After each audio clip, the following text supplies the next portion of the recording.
The length breadth and thickness of the metal block is given.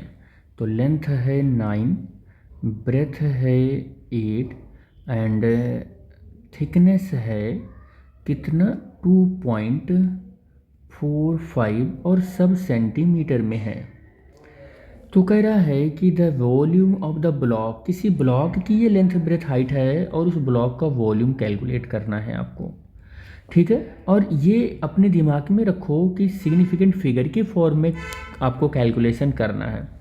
तो अगर मैं इसके सिग्निफिकेंट फिगर की बात करूं तो 1, इसके सिग्निफिकेंट फिगर की बात करूं तो 1, इसमें सिग्निफिकेंट फिगर 3 आएगा। अगर किसी वैल्यू को आप ऐड करते हो या सब्ट्रैक्ट करते हो तो आपका जो डेसिमल वो होता है, पॉइंट होता है मिनिमम, उसका हम आंसर लेते हैं। या हम ऐसे कह दें कि डेसिमल प्लेसेस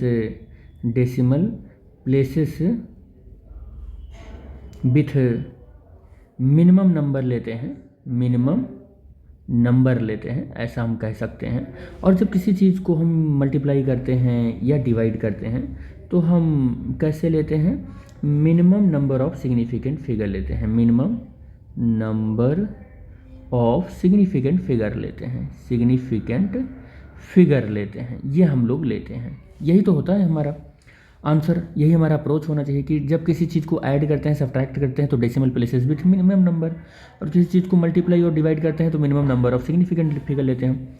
इसका मतलब अगर मुझे वॉल्यूम कैलकुलेट करना है तो वॉल्यूम का फार्मूला अगर मैं लिखूँ तो एल, वी और एच होता है। और यहाँ पर मैं देखूँगा तो लेंथ ब्रेथ हाइट तीनों का मल्टीप्लाई हो रहा है, मल्टीप्लाई हो रहा है तो कुछ हमारा आंसर इसकी ओर जा रहा है। यानी कि minimum number of significant figure जो हमारे आंसर में होना चाहिए वो कितना होना चाहिए, 1 होना चाहिए। हमारे आंसर में 1 सिग्निफिकेंट फिगर होना चाहिए। अगर 1 सिग्निफिकेंट फिगर होना चाहिए तो बनाएंगे हम, नहीं भी होगा तो बनाएंगे।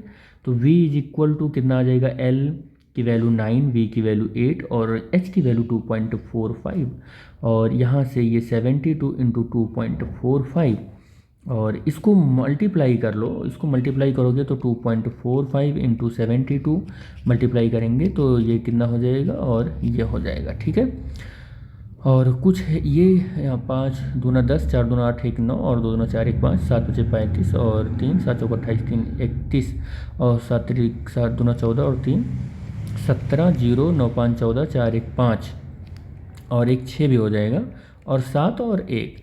तो ये 17640 और 2 पॉइंट पर डेसिमल लगेगा, 1.7640 इंटू 10⁻² भी लिख सकते हैं और सेंटीमीटर क्यूब आ जाएगा, इसका वॉल्यूम आ जाएगा।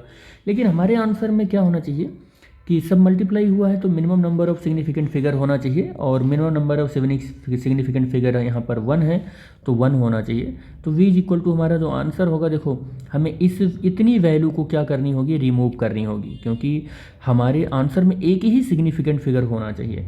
तो जब हम बहुत ज़्यादा वैल्यू को रिमूव करते हैं, बहुत ज़्यादा वैल्यू को, एक से अधिक वैल्यू को रिमूव करते हैं तो हम ये नहीं देखते हैं कि इवन है कि ऑड है क्या है, बस सीधा प्रीसीडिंग वैल्यू में हम क्या कर देते हैं, एक ऐड कर देते हैं, प्रीसीडिंग वैल्यू में डायरेक्ट एक ऐड कर देते हैं। तो एक क्या हो जाएगा, एक ऐड करेंगे तो 2 हो जाएगा और इंटू 10⁻² कितना हो जाएगा, 2 हो जाएगा, सेंटीमीटर क्यूब हो जाएगा।